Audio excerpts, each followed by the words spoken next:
ઓમ શ્રી ગણેશાય નમઃ. જય શ્રી કૃષ્ણ મિત્રો. એકાદશીની આજે વાર્તા સાંભળીશું કે આ એકાદશીનું ફળ કેટલું છે, આનું મહાત્મ્ય શું છે, એકાદશી કરવાથી શું થાય છે. તો એક ડોશીમાએ એકાદશીનું વ્રત કર્યું, એને શું ફળ મળ્યું. ખૂબ જ સુંદર સરસ મજાની કથા છે મિત્રો, પૂરા ધ્યાનથી સાંભળજો, વિડીયોને અધૂરો ન છોડશો. ઓમ શ્રી કૃષ્ણ વાસુદેવાય હરિયે પરમાત્મને પ્રણતઃ ક્લેશનાશાય ગોવિંદાય નમો નમઃ. એક ડોશીમાં અને તેની એકાદશીના વ્રતની કથા. મિત્રો, પૂરી શ્રદ્ધાથી પ્રસન્ન ચિત્ત મનથી આ કથાને સાંભળજો. જો વિડીયો ગમે તો લાઈક અને શેર જરૂર કરજો અને ચેનલને સબસ્ક્રાઈબ કરવાનું ભૂલશો નહીં. હે એકાદશી માતા, હે ભગવાન શ્રી હરિ ભક્ત વત્સલ, હે વિષ્ણુ ભગવાન લક્ષ્મીપતિ, જે કોઈ આ કથા સાંભળે, કહે, હોકારો ભરે, તેના પર તમારી કૃપા સદાય રાખજો. સુખ સંપત્તિ, સારું આરોગ્ય પ્રદાન કરજો તમારા ભક્તોને, એવી મારી પ્રાર્થના છે. અને એવા ભાવ સાથે હું આ કથા કહેવા જઈ રહી છું. બહુ સમય પહેલાની વાત છે. એક ગામમાં એક ડોશીમા રહેતા હતા. એનું નામ સાવિત્રી હતું. અને સાવિત્રી ડોશીમા મહેનત મજૂરી કરીને પોતાનું પેટ ભરતા હતા. તેના રહેવા માટે એક નાની ઝૂંપડી હતી. તેમાં એ જીવન વિતાવી રહ્યા હતા. બિચારા સાવિત્રી ડોશીમાનું આ દુનિયામાં કોઈ જ ન હતું. એ બહુ ગરીબ હતા અને ગરીબીમાં ને ગરીબીમાં તે દિવસો વિતાવી રહ્યા હતા.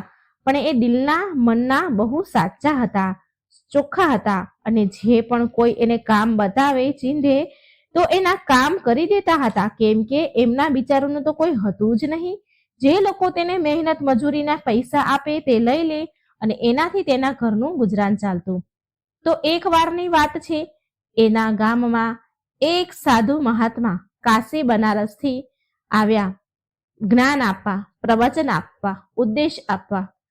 બધા જ ગામના લોકો સાધુ મહાત્માના વચન સાંભળવા જતા અને સાંભળીને પછી બધા લોકો ગામના ઘરે આવી જતા. તો એ લોકો આડોશ પાડોશમાં પણ આ સાધુજીના પ્રવચનની વાત કરતા હતા બધી. તો સાવિત્રી ડોશીમાએ પણ એવું સાંભળ્યું કે એક વિદ્વાન સાધુ મહાત્મા આપણા ગામમાં પ્રવચન આપવા આવ્યા છે. બધાના લોકોથી મુખેથી આવી વાત સાંભળી તો એ ડોશીમાના મનમાં પણ ઈચ્છા થઈ, જિજ્ઞાસા જાગી કે એ પણ મહાત્મા પાસે જઈને પ્રવચન સાંભળે, જ્ઞાનના ઉપદેશ સાંભળે અને તેના જીવનને સુધારવા માટે કોઈ ઉપાય પૂછશે. હવે તો હું વૃદ્ધ થઈ ગઈ છું, પણ કમસે કમ મારો આગલો જન્મ તો સુધરી જાય, માટે હું સાધુ પાસે જરૂર જઈશ, આમ ડોશીમાએ વિચાર્યું. હવે ડોશીમા સાધુ પાસે પ્રવચન સાંભળવા જાય છે અને ત્યાં મહાત્મા બહુ સુંદર જ્ઞાન આપે છે, ખૂબ જ્ઞાનની વાતો સમજાવે છે. અને સાવિત્રી ડોશીમા બહુ ધ્યાનથી પ્રવચન સાંભળી રહ્યા છે. જ્યારે પ્રવચન સમાપ્ત થઈ ગયું તો ગામના બધા જ લોકો પોત પોતાના ઘરે ચાલ્યા ગયા. પણ ડોશીમા પ્રવચન પૂરા થયા પછી પણ એ મહાત્મા પાસે ગયા અને હાથ જોડીને પ્રણામ કરી એમની પાસે બેસી ગયા. મહાત્માએ જ્યારે ડોશીમાને જોયા તો એ સમજી ગયા કે આ તો બહુ દુઃખી છે. મહાત્માજીએ સાવિત્રી ડોશીમાને કહ્યું કે ડોશીમા, બોલો, શું કામ છે તમારે? તમે આટલા દુઃખી કેમ છો? કઈ વાતનું દુઃખ છે તમે? સાવિત્રી ડોશીમાના આંખોમાં તો આંસુ આવી ગયા અને રડતા રડતા બિચારા બોલવા લાગ્યા કે હે મહાત્મા, હું તમને શું કહું, શું બતાવું? મારા દુઃખનું તો કોઈ અંત જ નથી. મારા દુઃખ તો બહુ વધારે છે. મનુષ્ય એકવાર અગ્નિમાં કૂદીને બચી શકે છે, બચી જાય છે, પણ મારા દુઃખનો તો પ્રભુ કોઈ અંત જ નથી. જો મેં જ્યારથી જન્મ લીધો છે ત્યારથી મારી જિંદગીમાં દુઃખ જ દુઃખ છે. જ્યારે હું જન્મી ત્યારે મારા માતા પિતા સ્વર્ગવાસ થઈ ગયા. મારા કાકા બાપાએ મને પાળી પોસીને મોટી કરી અને રૂખો સુખો રોટલો ખવડાવીને મારી પાસે ઘરના કામકાજ કરાવીને સાવકા જેવો પારકા જેવો વ્યવહાર કર્યો. અને જ્યારે હું મોટી થઈ ત્યારે મારા લગ્ન કરાવી દીધા. પણ મારા દુર્ભાગ્યએ અહીં પણ મારો સાથ ન છોડ્યો મહાત્માજી. એક જ વર્ષની અંદર મારા પતિનું મૃત્યુ થયું અને સાસરી વાળાએ મારા પતિના ગુજરી ગયા બાદ મને ધક્કો મારીને બહાર કાઢી મૂકી, કેમ કે પતિના ગુજરી ગયા બાદ મારા સાસરીવાળા લોકો મને બોજ સમજતા હતા. એના મનમાં મારી કોઈ જગ્યા ન હતી, એ મને બોજ સમજવા લાગ્યા, એટલે એમણે મને ધક્કો મારીને બહાર કાઢી મૂકી. એ મારાથી છુટકારો મેળવવા માંગતા હતા. પછી હું રડતા રડતા મારા પિયરમાં ચાલી ગઈ. મારા પિયરમાં પણ મને મારા કાકા બાપા મોટા બાપાએ મને ન રાખી. હું તો એમ વિચારીને મારા પિયર ગઈ હતી કે લગ્ન પહેલા પણ હું એના કામકાજ કરીને રહેતી હતી ને, એવી જ રીતે અત્યારે પણ કામકાજ કરીને રહીશ અને મને મારા કાકા બાપાનો આશરો મળી જશે. પણ હું મારા પિયર ગઈ તો મારા કાકા બાપાએ મને રાખી નહીં, મને કલંકીની કહીને ઘરેથી નીકાળી દીધી. મને કોઈ રાખવા માટે તૈયાર ન હતું. માટે હે મહાત્મા, મેં આખી જિંદગી પૂરી મહેનત મજૂરી કરીને મારું પેટ ભર્યું છે. મહાત્માજી આ આખી દુનિયામાં મારું કોઈ નથી કે જેને હું મારું કહી શકું. આમ આટલું બોલીને સાવિત્રી ડોશીમાં તો જોર જોરથી બિચારા ફૂટી ફૂટીને રડવા લાગ્યા. અને પછી કહે છે કે મહાત્માજી, આ જીવન તો મેં જેમ તેમ કરીને દુઃખમાં વિતાવી દીધું, પણ હું એવું ઈચ્છું છું કે મારો આગલો જન્મ સુધરી જાય. આના માટે તમે મને કોઈ વ્રત ઉપવાસ બતાવો, કોઈ ઉપાય બતાવો જેનાથી મને સદગતિ મળે. સાવિત્રી ડોશીમાની વાત સાંભળીને મહાત્માજી ડોશીમાને કહે છે કે તમે એકાદશીનો ઉપવાસ કરો, ભગવાન વિષ્ણુ અને માતા લક્ષ્મીનું પૂજન કરો. 26 એકાદશીના ઉપવાસના વ્રત કરશો, પછી તમે એનું ઉદ્યાપન ઉજવણું કરી દેજો. એકાદશીના વ્રત કરવાથી તમારા બધા જ દુઃખ દૂર થઈ જશે, તમારો આગલો જન્મ પણ સુધરી જશે અને તમને સદગતિ મળશે. ડોશીમાએ મહાત્માજીને કહ્યું કે હે મહાત્માજી, એકાદશીનું વ્રત કેવી રીતે કરવું, કેવી રીતે કરવામાં આવે છે, બતાવી દો મને. ત્યારે મહાત્માજી ડોશીમાને કહે છે કે હે ડોશીમા, મહિનામાં 2 એકાદશી આવે છે, એક સુદ પક્ષની અને એક વદ પક્ષની. હે ડોશીમા, તમે બંને એકાદશીનું વ્રત કરો. જે પણ તમારાથી બને એટલું દાન પુણ્ય કરો અને જ્યારે તમારા એકાદશીના વ્રત પૂરા થઈ જાય તો ઉદ્યાપન કરો. આટલી વિધિ પૂછ્યા બાદ સાવિત્રી ડોશીમા એમના ઘરે આવી ગયા.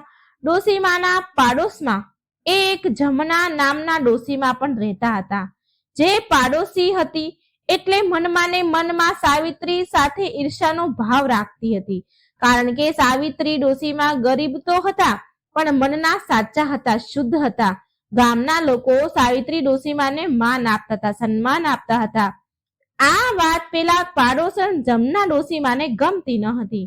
હવે સાવિત્રી ડોશીમા એમના ઘરે આવી ગયા અને એકાદશીનું વ્રત કરવા લાગ્યા.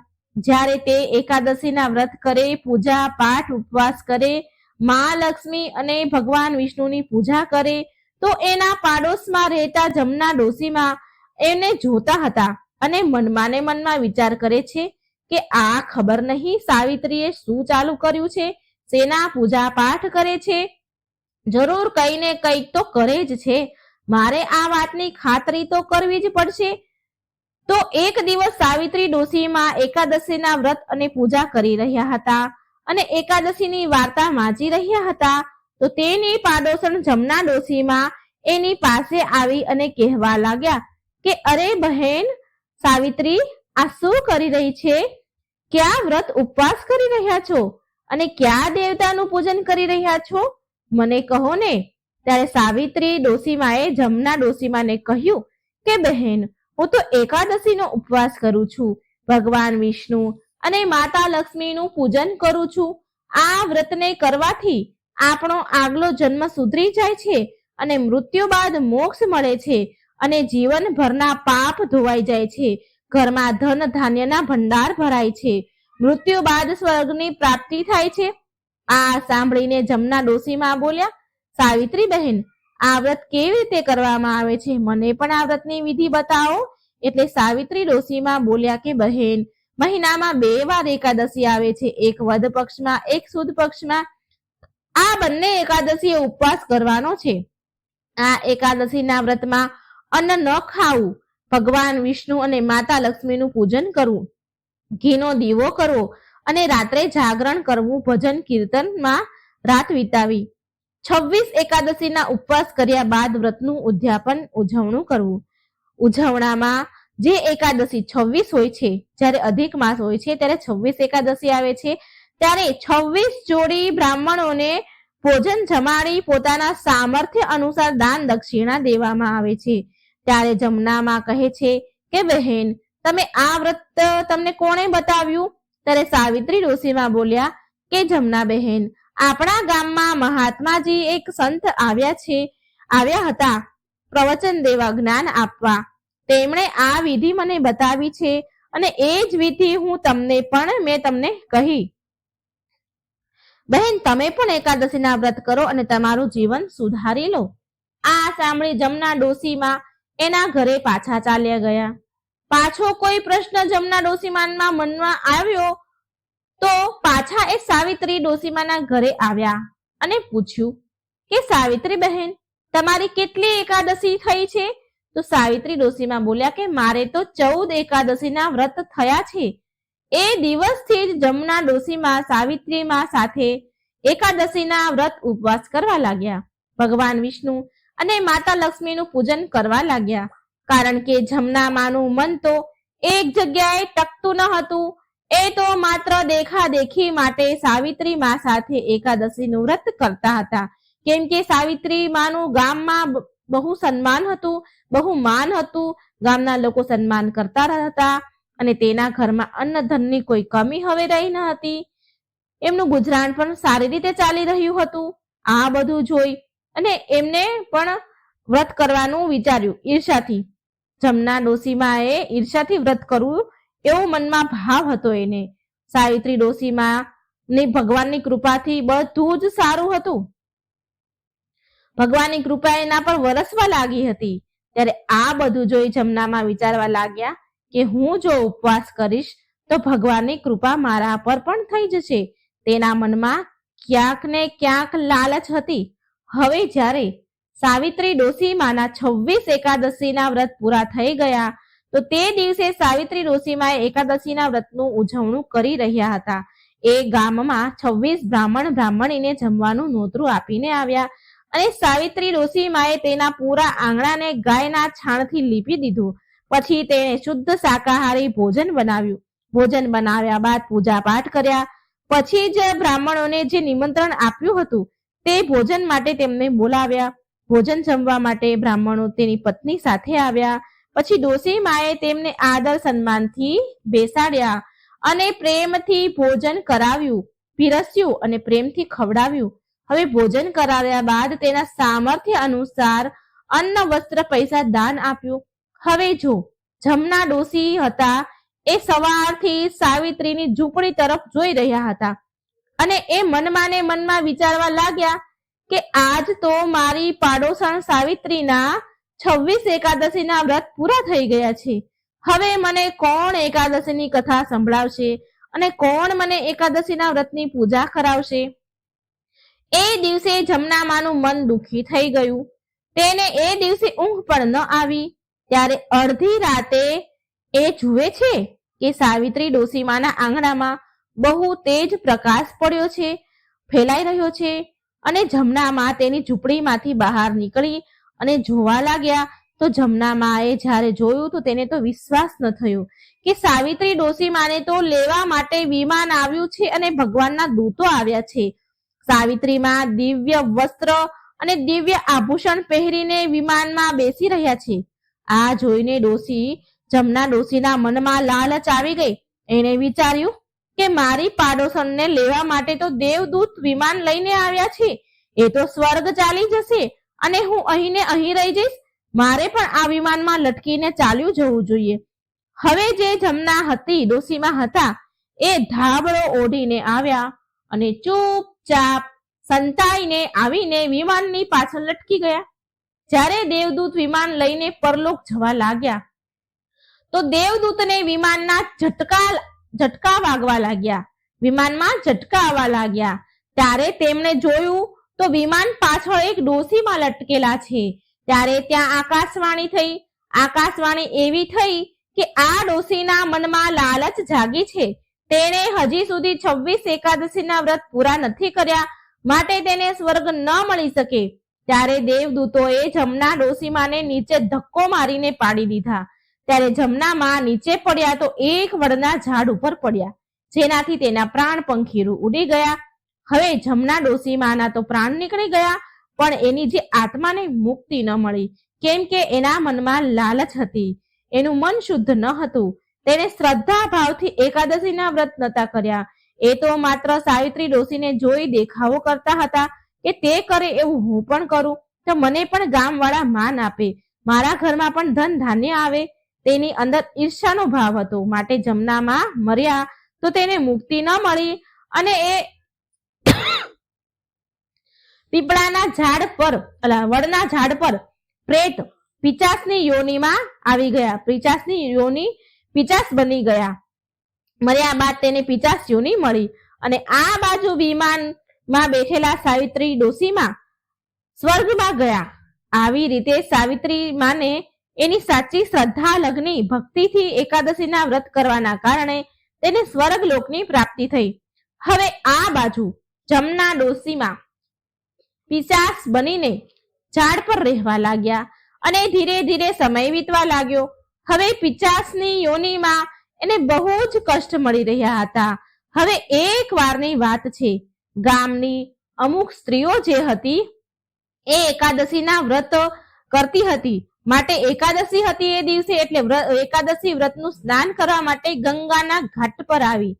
એ જ ગંગાના ઘાટ પર વડનું ઝાડ હતું અને એ ઝાડમાંથી અમુક અજીબ અવાજ એ સ્ત્રીઓએ સાંભળ્યો. ગામની સ્ત્રીઓએ અવાજને સાંભળી અને ડરી ગઈ અને બોલી કે ચાલો બહેનો, અહીં તો પાછા ચાલો, અહીંથી ચાલો. લાગે છે કે આ વડના ઝાડ પર કોઈ ભૂત પ્રેત ડાકણ કોઈ લાગે છે, કોઈ પિશાચ લાગે છે. તો એમાંથી એક સ્ત્રી હિંમત કરીને બોલી, અરે આપણે શું બગાડી એ આપણું શું બગાડી લેશે? એ શું ભગવાનથી મોટું છે કઈ? આપણે તો એકાદશીના વ્રત કરીએ છીએ, ભગવાન વિષ્ણુની પૂજા કરીએ છીએ, ચાલો જઈને જોવું જોઈએ અને પૂછવું જોઈએ કે એ કોણ છે. ત્યારે બધી સ્ત્રીઓએ હિંમત કરી અને એ વડના ઝાડ પાસે ગઈ અને પૂછવા લાગી કે અરે તમે કોણ છો? ભૂત છો કે પ્રેત છો કે ડાકણ છો કે પિશાચ છો? કોણ છો? અમારાથી તમને શું જોઈએ છે? ત્યારે એ પિશાચ બનેલા જમના ડોસીમાં બોલ્યા કે બહેનો, હું આ ઝાડ પર રહું છું અને પિશાચની યોનિમાં છું. પછી જમના માએ તેની પૂરી જીવનની કહાની એ સ્ત્રીઓને સંભળાવી કે કેવી રીતે તેણે એકાદશીનું વ્રત કર્યું અને કેવી રીતે વિમાનમાં લટક્યા અને દેવદૂતોએ એને કેવી રીતે ધક્કો માર્યો. આ બધી જ વાત એ સ્ત્રીઓને સંભળાવી. આ સાંભળી એ સ્ત્રીઓ બોલી કે તમે પિશાચ યોનિમાં દુઃખ ભોગવી રહ્યા છો, પણ તમારે અમારી પાસેથી શું જોઈએ છે? ત્યારે જમના ડોસીમાં બોલ્યા કે બહેનો, તમે મને મુક્તિ અપાવી શકો છો. જો તમે મને તમારી એકાદશીના વ્રતના ફળ મને આપશો તો મને મુક્તિ મળી જશે. ત્યારે એ સમયે એ જગ્યા પર 12-13 સ્ત્રીઓ હતી. તેમાંથી એક સ્ત્રી બહુ સમજદાર, વ્યવહારિક, જ્ઞાનવાળી હતી, બહુ પૂજા પાઠ અને સત્સંગ કરનારી હતી. એણે તેની સાથે આવેલી બહેનોને કહ્યું, અરે બહેનો, જો આપણા વ્રતના ફળ આપવાથી આ પિશાચ યોનિમાંથી આ મુક્તિ મેળવી લે છે, આ પિશાચનીને મુક્તિ મળી જાય છે, તો આપણે આ ધર્મનું કામ જરૂર કરવું જોઈએ. આ તો મોટા ધર્મનું કામ છે, આપણે આ કામથી પાછળ ન હટવું જોઈએ. જો આપણે આજે આ ધર્મનું કામ કરીશું તો આ બિચારીને મુક્તિ મળી જશે અને આપણને આનું પુણ્ય ફળ મળશે. પછી એ સૌભાગ્યવતી સ્ત્રીઓ જે હતી એમણે ગંગાજીના ઘાટ પર એકાદશીનું સ્નાન કર્યું અને ભગવાન વિષ્ણુ અને મા લક્ષ્મીની પૂજા કરી. અને જે માઘ માસની જે જયા એકાદશી હતી તો એમણે હાથમાં જળ, કુશ એટલે કે જે ડાભ આપણે કહીએ છીએ એ અને તલ લીધા અને તેમને એકાદશીનું વ્રત અર્પણ કર્યું. એનું પુણ્ય ફળ એ પિશાચ બનેલા જમના માને સોંપી દીધું, જેનાથી પિશાચ યોનિમાંથી જમના માને મુક્તિ મળી ગઈ. જમના માએ એ પિશાચની યોનિનો દેહ ત્યાગી ને સુંદર દિવ્ય દેહ ધારણ કર્યો. કિંમતી અને અલૌકિક આભૂષણ પહેરીને જતા પહેલા એ બધી સુહાગણ સ્ત્રીઓને પુત્રવતી, ધનવતી અને સૌભાગ્યવતી થવાના આશીર્વાદ આપીને તેમની પ્રદક્ષિણા કરીને જમનામાં વિમાનમાં બેસીને દેવલોક ચાલ્યા ગયા. અને આ કારણે એ બધી સ્ત્રીઓ બધા સુખોથી પરિપૂર્ણ થઈ. તેમના જીવનમાં ખુશહાલી આવી. જેને પુત્ર સંતાન ન હતા તેને સંતાન પ્રાપ્તિ થઈ. જેના ઘરમાં અન્ન ધનની કમી હતી તેના ઘર અન્ન ધનથી એના ભંડાર ભરાઈ ગયા. અને પછી એ બધી સ્ત્રીઓ સમસ્ત સુખને ભોગવીને મૃત્યુ બાદ વિષ્ણુ લોકને પ્રાપ્ત થઈ ગઈ. તો મિત્રો, એકાદશીના વ્રતનો બહુ મહિમા છે.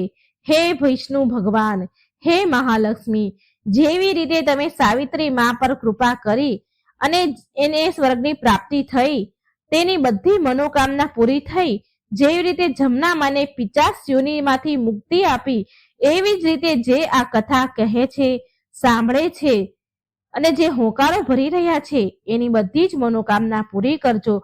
તેમના બધા જ પાપ નષ્ટ કરજો. તેમને સદબુદ્ધિ આપજો. તેમના ઘર ધન ધાન્યથી, પુત્ર પૌત્રથી ભરી દેજો. સારું આરોગ્ય પ્રદાન કરજો. જય ભગવાન વિષ્ણુ, જય મા લક્ષ્મી, જય એકાદશી માતા. મિત્રો, વિડીયો સારો લાગે તો લાઈક અને શેર કરવાનું ભૂલશો નહીં અને આ ચેનલને સબસ્ક્રાઇબ જરૂર કરી દેજો. જય શ્રી કૃષ્ણ. રાધે રાધે. Thank you.